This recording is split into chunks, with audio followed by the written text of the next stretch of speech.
college, if they have intellectual or developmental disabilities, is one of the key missions of the National Coordinating Center at Think College. So we utilize a number of tools to try to get the word out to all of our constituents, students, families, special educators, transition specialists, voc rehab, higher education faculty and staff. We have a large population of individuals that we really want to make sure that they at least are aware that these opportunities exist. So we utilize what's shown on this slide, a number of different tools, and I'm going to show you really briefly examples of a lot of these things, including our college, our programs database, which lists all the college programs in the country that we're aware of, utilizing dissemination strategies like publications, social media, conferences, presentations, as well as exhibits, a newsletter, and of course, our thinkcollege.net website. Next slide. So first, let me talk about our website, which is really, of course, foundational to our dissemination and awareness activities. So this, it is www.thinkcollege.net. Hopefully, many of you on the call are already familiar with our website and some of the resources. This is a screenshot of its of the homepage, and you can see that 4 of the main sections of our site that we feel are very of interest to people around raising awareness is our college search database. We also maintain a comprehensive resource library of not only peer-reviewed research journal articles, but also field-developed resources for college programs and for families. We have probably over 1,000 resources in that library that is searchable. The Innovation Exchange page is our way of bundling some of those numerous resources, because they can be a little daunting to find what you're looking for in the library. And so we, in the Innovation Exchange section, we organize resources and pull the best resources on that subject by subject. So if you go to that section of our site, you'll see, I think there are 10 or 12 Innovation and Exchange pages now on a variety of topics. So that's a good place to start to look when you're looking for specific resources to share. And they're for a wide variety of audiences, and not all of them are awareness level activities, but it is an interesting a place to look for resources. And finally, I wanted to just highlight the What's Happening in Your State page, because I feel like this is it can be a couple of things for this particular audience. This is the second most visited section of our website. In some months it's the most visited section, second or first only to the college search page. So what we do here is provide contact information for people who say, well, people tend to click on their own state. What's happening here? So I encourage y'all to look at what we have in there for Florida right now, make sure it's up to date. And we also would be happy to share additional resources that people who come to our site and click on Florida are able to access Florida resources even from our site, or to make sure we're directing them directly to where you'd like them to be from some of your websites. So those are some of the key aspects of our web page, which of course really does help to serve just general awareness overall. So many people, when they first hear about it, just tell us, I just never knew this was a possibility until I saw your website. So just sharing our website with people, I think, is a good tool. Next slide. This is a series of resources that we've created, and we continue to add to this series, and would be happy to work with you to identify other target audiences, but we call it the We Can series. And so what we've done here is utilizing some of our data that we have and some of the resources that we have for particular audiences, and we just put them all together into one. These are all 2-page flyers, so front and back flyers that we can use at exhibits, or we can email to people, or have them on our website. And they're a real tool that I think you guys, folks at the state level, could use or adapt to directly share with the particular target audience of the brief. For example, as you can see, we have currently these 5 for students, for VR counselors, for teachers, for school administrators, and for parents. And we find that these are a good way to answer some of the basic questions people have when they're first learning that college for students with intellectual disabilities may be an option. Next slide.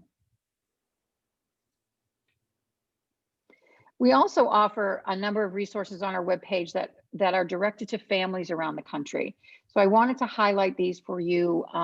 We're more than happy, of course, to talk with families from Florida or any other place.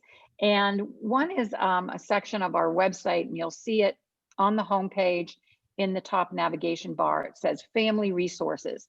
And that takes you to the page that you're seeing on the top of this slide, where there's a little video that says, "What is Think College?"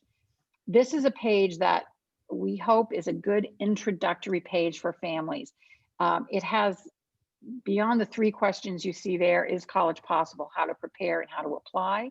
There's 3 other questions, and these are just some of the primary questions we get from families we speak to around the country when they're first learning about the option and beginning to explore it for their sons and daughters.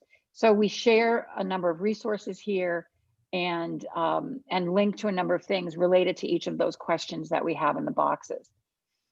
We also maintain a Facebook page for families. People can apply to, it is a closed group, so people fill out an application or a form to be added to the page, and we simply ask people if they are a family member of an individual with intellectual or developmental disabilities who's interested in college. And as long as they say yes to that, we typically accept them. There are hundreds and hundreds of family members in that group right now. And what I'm excited about is when we first started it, it was a little bit of like a parent would ask a question and maybe someone at Think College would answer. But now we just sort of manage it and keep an eye on it, and it's families helping other families. People will come on and anything from, does anybody here have a kid that goes to Iowa State? And somebody will say, yeah, my kid does, and they'll get in touch offline, or they'll answer questions about the program. Everything gets covered: guardianship, funding, how to find the right college, all kinds of topics. So I could certainly see how a state could do a similar kind of an initiative, or certainly just letting people know in your state that we would welcome them to join our group as well.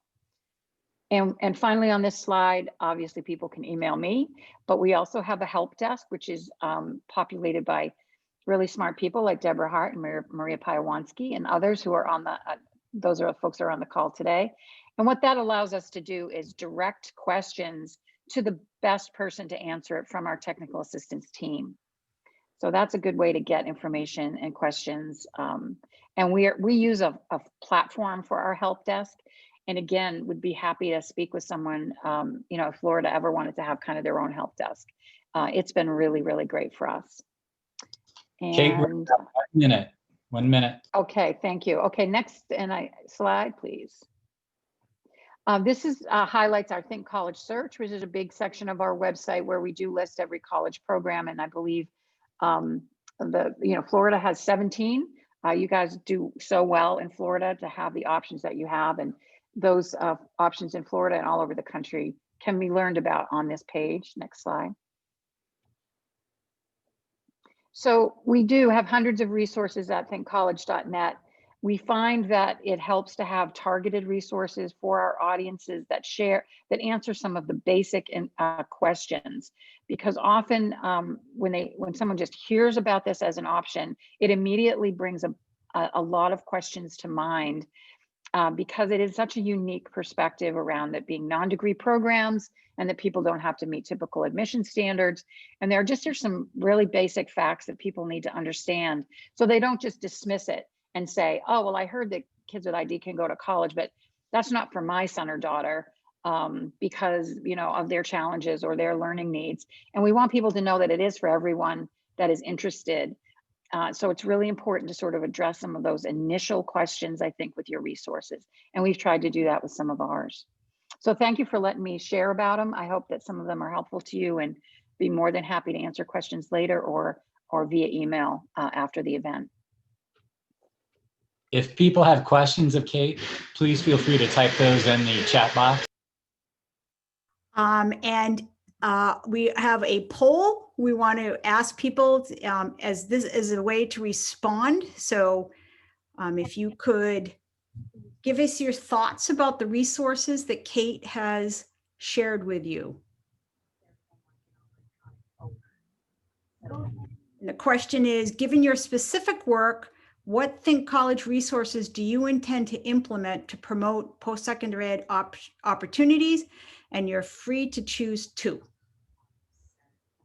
And if you don't mind me stealing 30 more seconds, when it's social media, we do have a large following on both Twitter and Facebook, and lately have been doing a lot of sharing of open houses or admission deadlines or videos that programs make. So we're more than happy to share information about your specific program. If we have individuals online today that are running a program and you want to get your word out, all you have to do is let us know, and we're happy to use our social media platform to share information about your events as well. I'm going to let this go just a couple more seconds because we have almost 80% of you have voted. So I'm just going to see if we have a few more votes here.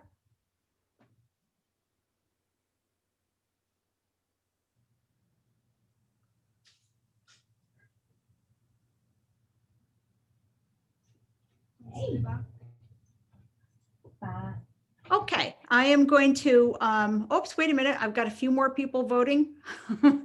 Yeah. Let me give this another 5 seconds. Well, it looks like overwhelmingly the directing family, students, and staff to Think College website it is the winner. Yeah. Well, we're happy that we can be that kind of a resource to you there in Florida. Okay. Thank you very much. Great. And at this point, we haven't had any additional questions in the chat box, so I think we're okay to move on. Can we remove the poll? I did remove the poll. Is it gone now? I am seeing it. Uh, Okay, let me try something here. There. How's that? And next, our next speaker is Janice Seabrooks-Blackmore from the Florida Center for Students with Unique Abilities. Okay, hello everyone, and thank you for inviting me to be here. And I am excited to talk about some of the work that we're doing at the center and in 10 minutes or less. So let's see how I do. We are at the Florida Center for Students with Unique Abilities. We are responsible for carrying out the charge of the Florida Postsecondary Comprehensive Act. I don't know if many of you've heard of it, but it's been in place, and we are almost about to celebrate our fifth year, January 21st, 2016 is when it was enacted. And with the Florida Postsecondary Comprehensive Transition Act, as we call the FPCTP, several things happened. It established the Florida Center, which we actually got established later on in the year in July. And then it also, in the act, it established the Florida Postsecondary Comprehensive Transition Programs and what those are. And I'll talk a little about those in a minute. In the act, funds are available that include scholarships for students to attend approved programs, and those scholarships are $7,000 a year per student in any approved program. And we also have established in the act funds for startup and enhancement grants. And startup grants, both startup and enhancement grants are 3-year agreements. And with each one of those, they can be up to $300,000 per year, up to 3 years, up to $900,000. And enhancement grants follow the startup grants. So once the 3 years are up and programs would like to continue to get support to actually implement their programs, they can apply for enhancement grants and emphasize the things that they're going to change and or improve from the previous 3 years in which they've actually started.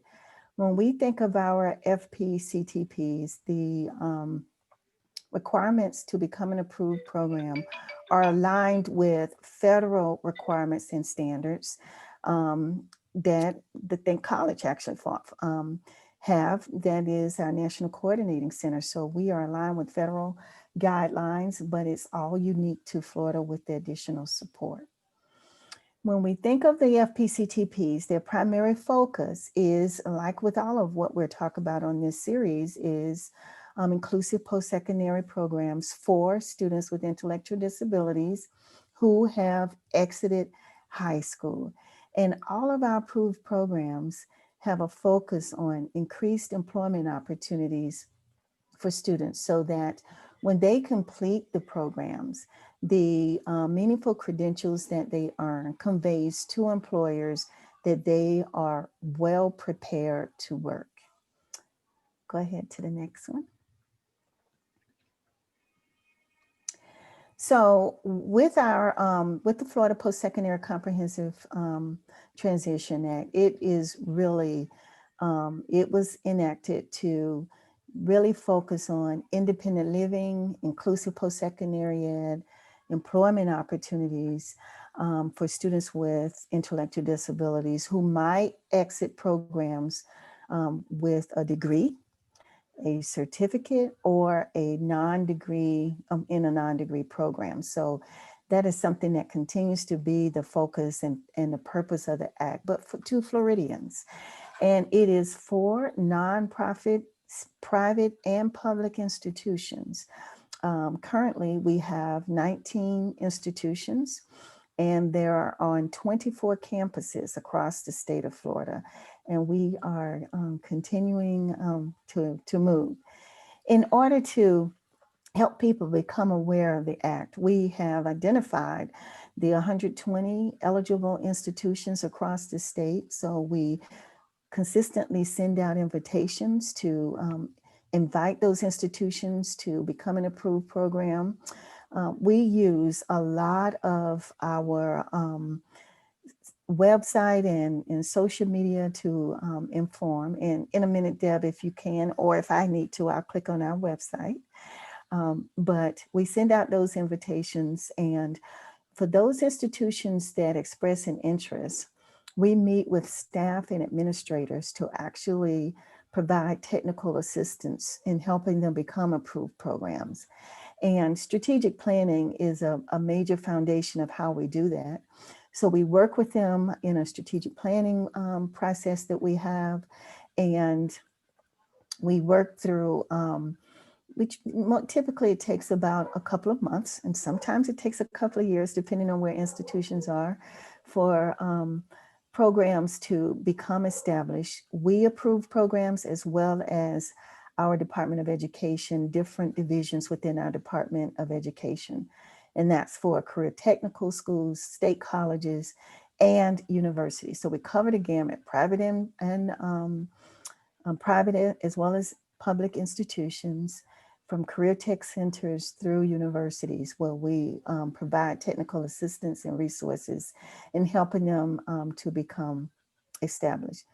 We spread the word at state and national conferences. We're always providing presentations, whether it's local in our most immediate area in Central Florida or across the state. And some of the examples are our National Division of Career Development and Transition.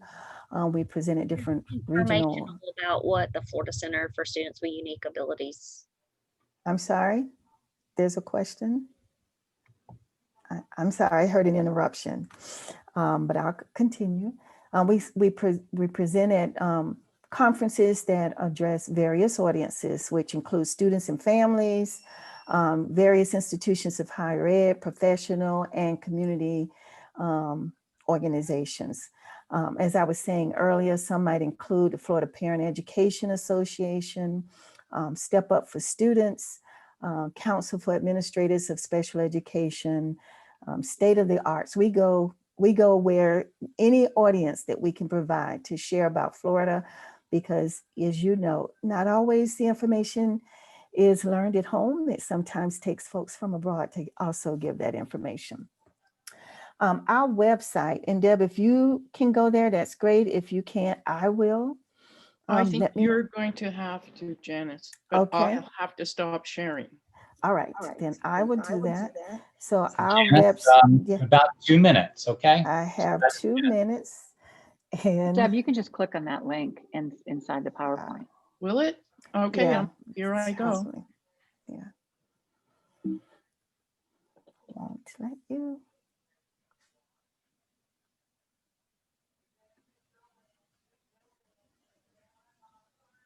Okay, well, on our website, and since that's not happening, as I look on options, I'm not able to share.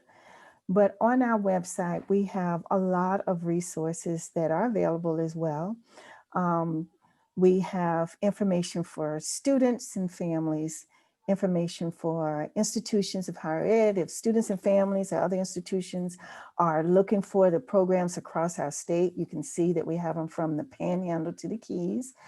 And we also share by our social media. We have Facebook, Instagram, Twitter, and we also have a YouTube channel. And on our YouTube channel, we host all of our webinars or other events that we offer. Go ahead to the next slide, since I have just a few minutes. Okay, now I've got to move back. Kate, how do I get to the back to the slide?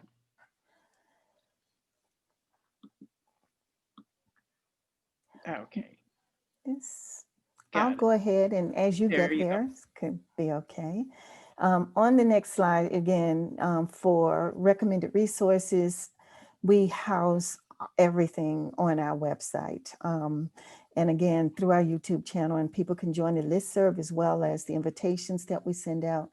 But, you know, one thing that we think about is in exploring various types of post-secondary institutions in your area, talking with the admissions office, or learning about whether or not those programs are offered, or gearing up interest, sparking interest, working with the local school districts, the ESE departments, and because we work closely with high schools across the state in providing college and career transition clubs.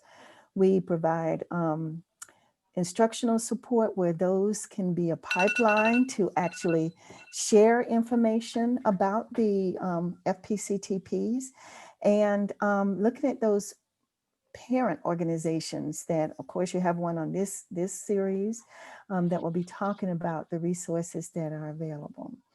So again, I'll be here to answer any specific questions that you may have, and I look forward to sharing more with you. Thank you. Thank you, Janice. Mm-hmm. And how about if we see if we can get some feedback? Thank you, Janice, so much. I'm going to launch this poll.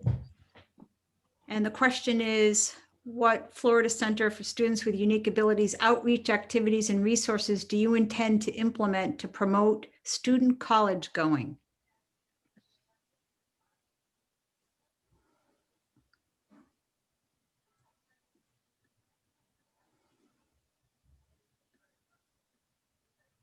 Oop.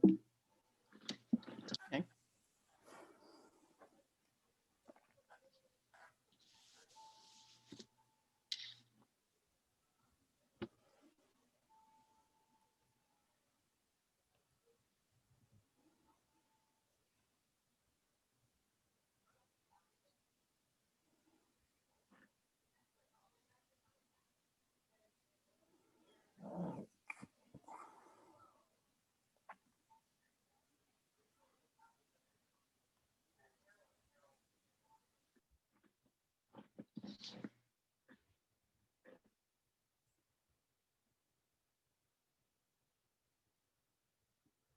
Okay, it looks like it's kind of standing still here. So Looks like, again, the website and social media are very popular first steps in sharing resources with others. Thank you all very much for your feedback. So again, at this time, we don't have any additional questions in the chat, so I think we're okay to move forward when the group is ready. Thank you, Lyman.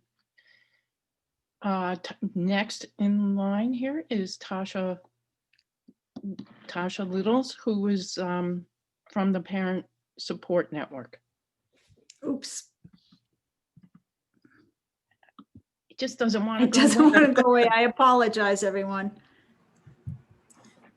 Okay. I'll get started. It's up on my end too. So I am Tosha Littles. I am the director of Parent Support Network. We are at the Parent Training and Information Center for mostly South Central Florida. And I say that because our regions have just changed. There are 3 PTIs in the state of Florida, Poppin, which is in our northern section, PSN, and PIN, which cover the southernmost parts of the state. We serve families who have children in the K through 12 system, who have children with disabilities. And we are passionate about sharing resources with families. And we'll get into a little bit of those resources in a few slides. We do a lot of work and a lot of collaboration with our discretionary projects around the state, dealing with transition. Project 10, Florida Center for Unique Abilities. Had the awesome opportunity to work with Think College and Cate Weir. So we love we love promoting students and letting them know of what the next step is. And we did okay, I'll keep going. We also serve, and I say we, the other project directors and myself, we serve on what's called the State Secondary Transition Interagency Councils. And we also serve through at the state level and at the county level. So when we are face to face, then we meet wherever that interagency council is meeting. But since we're doing a lot of things virtually, we're still sitting in and we're still serving our families on those interagency councils. And I also attend NTAC and DCDT and contribute family involvement initiatives. Next slide. Okay, I know what you're thinking. She has communication up there twice, and it's not a mistake. So strategies used to build awareness. I can't tell you how much my heart smiles when I hear everyone utilizing social media as a way to get information to families, because our families definitely use social media as a form of communication. And I do have like our telephone, our more traditional ways of communication. And then that is like that symbol on the other side for communication is like a direct message, because we're utilizing more and more social media platforms where families feel very, very confident, and they'll just connect with whatever mode is easiest at that time. We also, parenting and volunteering strategies to build awareness. The best promotion is word of mouth. So connecting with other families, volunteering at the school when we can go into the school, even with our local PTAs are great places to build awareness and allow families to know about those post-secondary programs that are available. We also have community buildings and of course, social media. And what I mean by community buildings are just places that you naturally go where you can share information about post-secondary work. I can't tell you how many times that I've been in the grocery store, in the library, and I've overheard someone talk about post-secondary work. And, you know, it's kind of like a ringing to my ear. And I'm like, okay, well, and I listen a little bit more and I'm like, okay, well, great. I have resources to give this family because I am passionate about, you know, allowing children to get to the next level. Decision-making teams. I put this one to build awareness because there are students representatives on your state advisory councils. There are for your district advisory councils.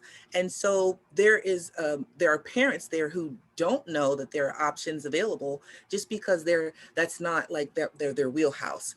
And also student learning.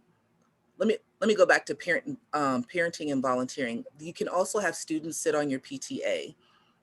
At the state, at the county, or at your local level. So encourage students to build awareness there. So student learning, specifically how we get information to families in transition is we utilize our social media platforms, we utilize our partners out in the field, and we collaborate. Next slide. Okay. So here are some of the resources that FND has. And it says new FND resource collection because we're always adding to it.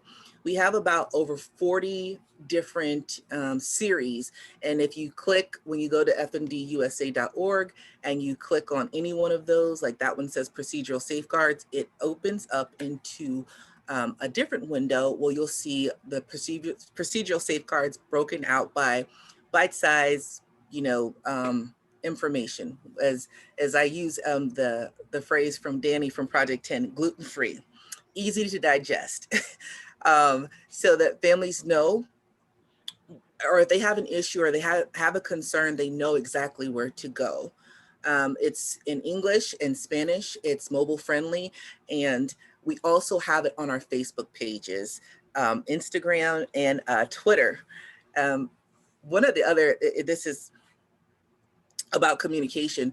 When my son went to middle school, we had a certain level of communication that we used in elementary. When we got to middle school, we had like 7 different apps that I had to download on my phone. I had, different things that I had to be plugged into the school. During the pandemic, I've seen a lot of virtual open houses for students and families who may be tethered to their school and not face-to-face, but having the same teachers. So if they were to go back to the face-to-face, they would have those teachers. I just wanted to share that because when we're talking about communication and getting that information to families, we have to use what they're using at that time. Next. And also healthcare resources. Post-secondary, when our kids turn 18, we may have, guardianship, or we may have guardian advocacy, or we may be doing the supported decision-making. But when they turn 18, the healthcare side really changes for our kiddos. So we do have information on our website specifically geared to how do we navigate healthcare as an adult. Next slide. Tasha, we've got about 2 minutes. Oh, okay, this is the last slide. It's just a good quote. There's no greater agony than bearing an untold story inside of you. And I love this quote because when my son was nonverbal until he was almost 4 years old, he would always just look at me and I would look at him. And that was that piece of communication. And I really wish that he could have told me everything that he wanted to do. A lot of times that I was just guessing. And I think for our kiddos going on to the next stage, post-secondary work, there's an untold story inside of them. So we need to keep that in mind. And that is all. Thank you. Thank you, Tasha. Thank you, Tasha. And let's see if we can get a little bit of feedback on some resources that we might use. So just give me 1 second here. Wait a minute.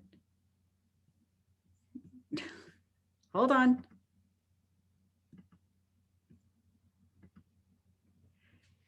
What Family Network on Disabilities resources and activity are new to you? Or were you familiar with all of them?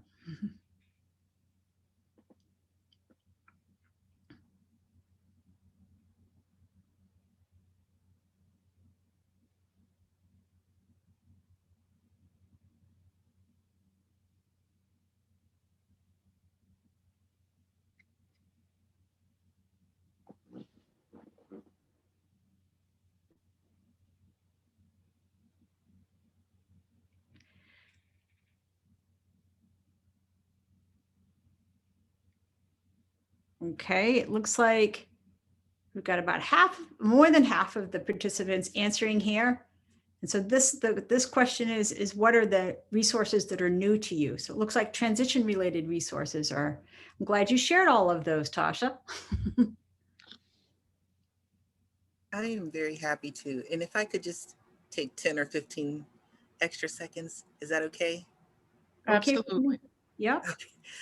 We also do something during the summer called boot camp, where we invite districts in from all around the state, and we have a student representative there. We always share our information, but there's in anyone, if you send information to me, I will put it on our page. I will put it on our calendar so that families can know what's available. But during boot camp, we usually take in all of the students from those districts that we invite, and they have their own session where they're walking through what are the next steps. So looking at those life course tools, looking at Project 10 information, we've incorporated a lot of Think College information so that families will know that's available. That's all. Thank you for allowing me No the extra problem, time. Tasha. Thank you. Of course. And at this time, there are no additional questions in the chat, so we are okay to move on. Okay. And it's So our own Maria Paiewonsky. Thank you. And Tasha, I can't believe how beautifully that ends with you talking about how there's a story within.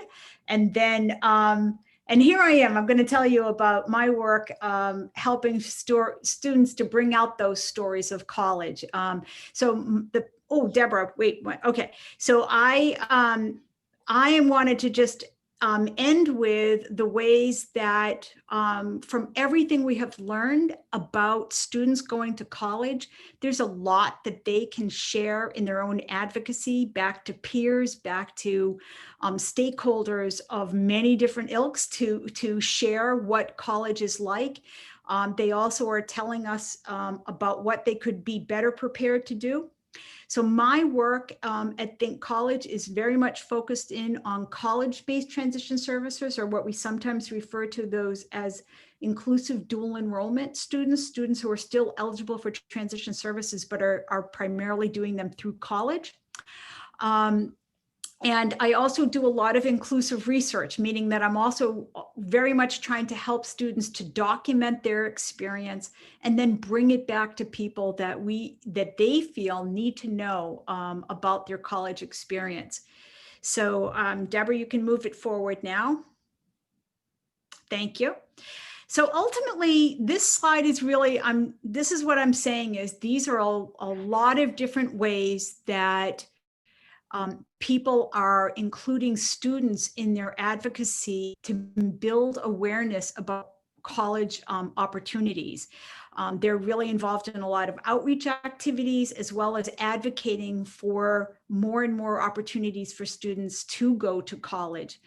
Let me start with these three pictures. The first picture is a young woman named Matilda. She is actually speaking to a college class. She is wearing an orange shirt. She's in the middle, and she is talking to an intro to special ed undergraduate course at a university.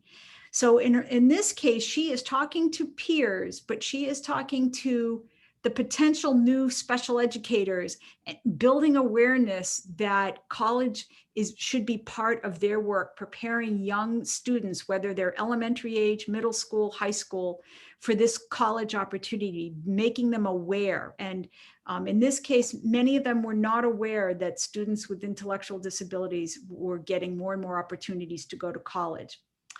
The picture in the middle is of two students who also got a college opportunity as part of their transition services, Grace and Wilson. And in this case, they're speaking at a statewide parent conference, sharing their experiences and also providing some advice to parents and advocates about what they could be doing to better prepare students for a college experience. And at the bottom in the yellow dress is a young woman named Erin, who did some research documenting her college experience and then bringing it back to her teachers and her peers, telling them about the opportunities she had and her advice on what to do to best prepare for college. So those are 3 different ways that college students with intellectual disabilities are helping us to get the word out. But along the way, I've been doing this kind of work for many years now. And what you'll find is that what I'm trying to do is encourage people, if you're going to have a transition fair or an open house at the college or at the high school, please consider students being part of your work at a table or doing a presentation. Students have been invited to talk to school staff meetings and also department meetings at colleges about this experience, being the spokespeople for this work. They have gone to parent advisory council meetings, helping to orient parents to this, especially parents who might have some reservations. Students are often the best people to alleviate any fears or concerns about their sons or daughters being on a campus learning. Students have helped us to advocate at school committee meetings because with college-based transition services, a lot of times we're asking people to rethink how they're providing transition services. And that means sometimes going to the school committee to reconsider the budget. And so students have been part of our work, talking to school committees about the importance of these new, more innovative ways of doing transitions through the college. And a lot of our work has been students, not just where I work, but across the country. You'll see more and more that college students with intellectual disabilities or disabilities are part of legislative hearings, especially if they're getting a chance to get some state funds to support college opportunities. As I said, students are also presenting at conferences, all kinds of conferences, transition conferences, higher ed conferences, disability-related conferences, employment conferences, really talking about their higher expectations and how college is helping them to meet their higher expectations for post-school life. As I said, with this example of Erin sharing with her peers and also Matilda talking to a college class, they're getting opportunities for peer-to-peer presentations. And sometimes those are actually the most powerful presentations, is peers talking to peers. And then also students have been sharing their experiences with adult services staff and also regional workforce development meetings. With adult services, oftentimes students want to, especially if they're doing like a dual enrollment or college-based transition services, they want to continue going to college. And that means advocating to the adult agency staff. And that is really their role, to advocate what they want. So sometimes that's our opportunity to help prepare them to advocate for those and to build awareness for adult agency staff who might not be aware of these inclusive post-secondary ed opportunities. So that's that. Deborah, I just have one more slide. I just tried to start brainstorming a couple of ideas for resources for where students could be getting this possibility. I think about the Florida Network on Disabilities opportunities for youth advocacy. Some of the things that Tasha was talking about, that's a great place to start building those kinds of advocacy skills. The Florida Center for Students with Unique Abilities has opportunities. I've seen students at their conferences presenting on their own experiences, building the awareness of new partners on what college really can provide for students. Project 10 is another place where I know through state conferences like the Visions Conference, students have an opportunity to present there to teachers, to parents, to advocates, as well as the Florida DD Council Advocacy Summit, another place for them. I've listed this resource here. This is a brand new brief that my colleague Ty Hansen and I wrote about the strategies we have used to help prepare students for this opportunity, because oftentimes, like many of us, they might not have ever had this opportunity to be the representative or the public speaker. And so we just kind of put some ideas down on some strategies that seem to have worked well for us to prepare college students with intellectual disabilities or high school students with intellectual disabilities who want to go to college, how we have worked multiple different ways of helping them to prepare for this opportunity. So I'm going to do my own poll here for a second here. So based on what you've heard, this is our final poll here. Give me a second. And the question is, what opportunities do you plan to have students participate in order to promote college going?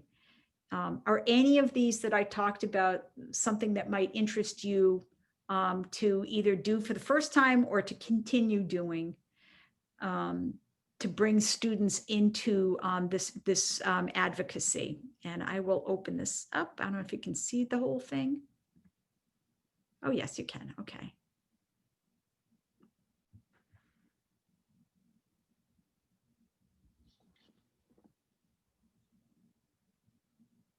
Thank you very much for contributing to this. This is very helpful for me in particular. I'm glad to see that people are thinking about transition college fairs and open houses, because there's so many of them, and it is such a easy first step for students to speak at an activity that they're somewhat familiar with.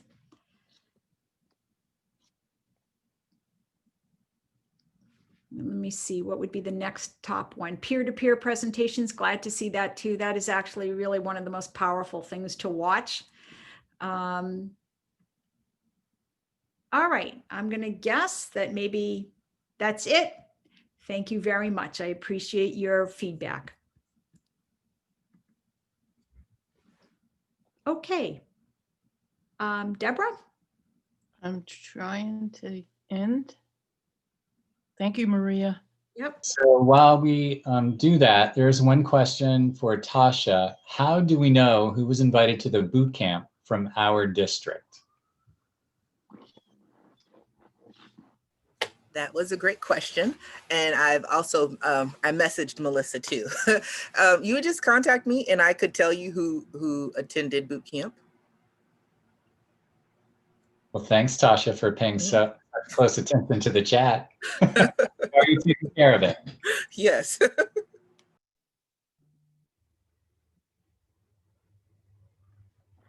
Okay. Like the first session, we will be offering continuing education certificate for those who are interested in that. And so Deb, we did have a question about that earlier. Are we going to email that, or should that individual email us to get the certificate? Can I just take that? We are actually, I'm going to be mailing out those certificates tomorrow. Jamie and I work together to just make sure we know who attended, and then I will send out the certificates to everybody who attended today. thank you, Maria. Any other questions, Lyman? I don't see any. Okay. I think the link to the evaluation chat was in the chat box. We're going to ask you to take a few minutes to complete that for us. If you And wouldn't mind. there is one other question, and it says, or the question relates to the certificate. Will it have the individual's name on it, or just Yes, the? it does have the individual's name. Great. Can I just add that I have put the link to the evaluation. It's everybody's favorite part of the speaker series. You can simply click on that link, or you can copy and paste it into your URL. And I'm going to give us a couple of minutes for people to respond to the evaluation before we close out, and then we can provide additional information about certificates. It's also very helpful for us to see this feedback as we move into our 3rd, 4th, and 5th sessions. And I'm just going to pause there and kind of wait for a few evaluation emails to come in and know that everything's functioning okay. And I'm here to answer any questions on the evaluation.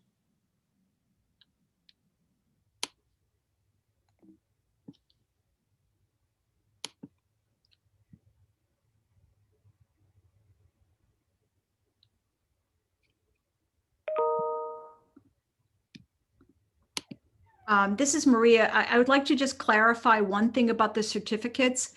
It does not have your specific name on it, but it does have everything you need to submit if for whatever purpose you're using this. It has the date, the title of the presentation, the date, and it has Deborah's signature on it, approving that you attended the certificate. And it says that it's I think that it's a 1-hour session, and it says it's part of a series. Thanks, Maria. And one other, I'm starting to see that the evaluations are coming in. One thing we're really interested in learning is how you're going to use this information to change your daily practice. So there's a couple of questions at the end of the evaluation in particular. If you could just share with us what your intentions are in terms of implementing, you know, one or two things that you've learned as part of this session, that would be really helpful for us.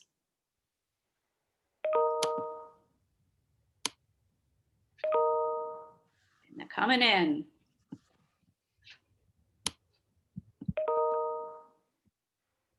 If someone does need their name on the certificate, just let us know and we can take care of that.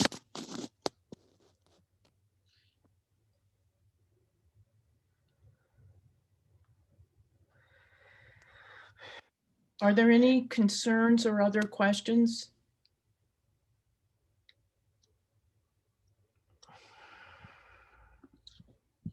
Okay, I'm going to move us to the wrap up. In closing, again, we'd like to thank our panel. I think there was tremendous amount of information that if you're interested in this area, it's a good place to start. We will, actually, the modules are almost all up. So by the 3rd session, I'm sure they'll be up, and we'll be providing you with a link to them. The next speaker session is Monday, February 11th. And again, it will be at 3 o'clock, but it's really on an area that we get questions for individuals, college-based transition programs around how do you develop an IEP for students who are going to college in that 18 to 21 or 22 age group. And we're looking forward to providing some tips and practices that folks are using in meeting with success. So I think there's one more slide here. For any additional information, please contact Jamie, whom you heard before, and she will make sure whatever it is you're looking for that we address your query. So, Jamie, how are the evaluations? We're going to keep the room open. Hi, yes, they're coming in, looking good. I just wanted to make one clarification though, Deb, on the last slide. The next date is February 22nd is the date of our next session. So well, now I wonder what I'm having on February 11th. Maybe it was the 11th. Today's the 11th. So you were thinking 11th, but it is February 22nd. And we plan to send out some additional reminder and marketing information in the next couple weeks. And thank you very much to everyone who offered their opinions and ideas in the evaluation. It's looking good. I think we're good to go. Thank you all. Bye-bye. Thank you. Hi, everybody.